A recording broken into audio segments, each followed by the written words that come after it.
कसं करायला पाहिजे हे सगळ्या गोष्टी आपल्याला घरातली आपली आई, आजी, आपले काकू, काका, वडील वगैरे हे शिकवत असतात, बरोबर आहे.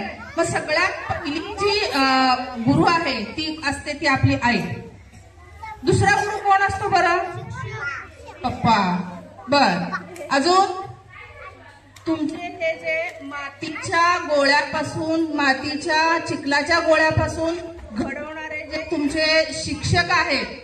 आता हा तुमचं वय असं आहे की घरात एका मुलाला सांभाळायला आईला थोडंसं कधी एकदाच लेकरू शाळेत जाते, कधी एकदाच लेकरू शाळेत जाते असं प्रत्येक आईला वाटत असतं. कारण तुम्ही तेवढं घरामध्ये कडकड करत असता, आईला त्रास देत असतात, लहान बहीण भावांना मारत असतात. पण इथं शिक्षक लोक तसं करतात का? कधी एकदाच लेकरू घरी जात आहे, कधी एकदाच लेकरू घरी जाते असं करतात का? नाही. मग तुम्हाला व्यवस्थितपणे शिकवायचं काम असू दे किंवा व्यवस्थितपणे नीटनेटकं राहण्याचं काम असू दे किंवा शांतता पाळायची गोष्ट असू दे, हे सगळं शिकवण्याचं काम आपल्याला कोण करतं? तर आपले शिक्षक लोक करतात, बरोबर आहे साहेब? व्यवस्थित राहायला पाहिजे. कसं आहे बाळांनो, युनिफॉर्म व्यवस्थित असला पाहिजे, सगळेजण एकाच ह्याच्यामध्ये दिसलं पाहिजे, डब्याला रोज काय आणायचं हे सगळी शिस्त शिक्षक आणि शाळा तुम्हाला लावून देत असते. मग आपले दुसरे गुरु कोण झाले? मातीच्या गोळ्यापासून एखादं मूर्ती घडवणं जसं कुंभाराचं काम असतं तसं मातीच्या गोळ्यासारख्या असणाऱ्या तुमच्याकडून एखादी गोष्ट करून घेणं आणि समाजामध्ये ताठ मानाने तुम्हाला जगायला शिकवण्याचं काम हे आपले शिक्षक करत असतात. मग त्यांचा सन्मान करणं किंवा त्यांचा सत्कार करणं म्हणजे खूप मोठी गोष्ट नाही, पण ते आपलं आद्य कर्तव्य म्हणून आज आम्ही इनरव्हील क्लब कडून तुमच्या शाळेमध्ये जे शिक्षक आहेत त्यांचा सत्कार आम्ही इथं करणार आहे. त्यासाठी सगळ्यांनी शांत बसायचंय आणि प्रत्येक शिक्षकाचं नाव घेतल्यावर आणि त्यांचा सत्कार झाल्यानंतर टाळ्या जोरात वाजवायच्या. ओके, थांबते.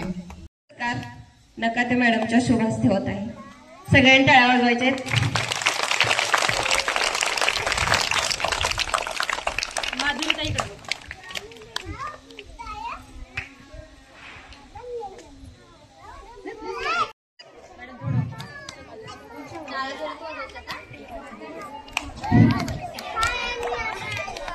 यांचा सत्कार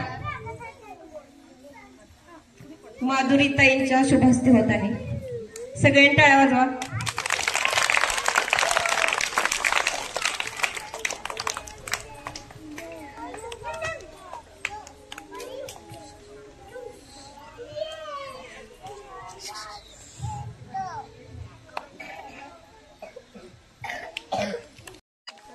माधुरीताईंच्या शुभ हस्ते होत आहे.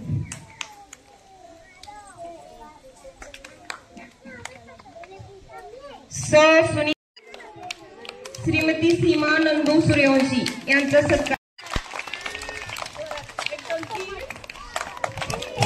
अरुण डोके यांचा सत्कार.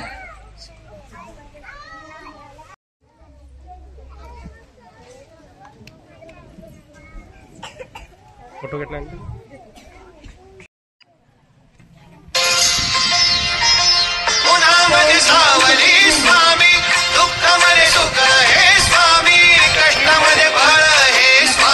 श्रीमती रुपाली योगेश कुलकर्णी.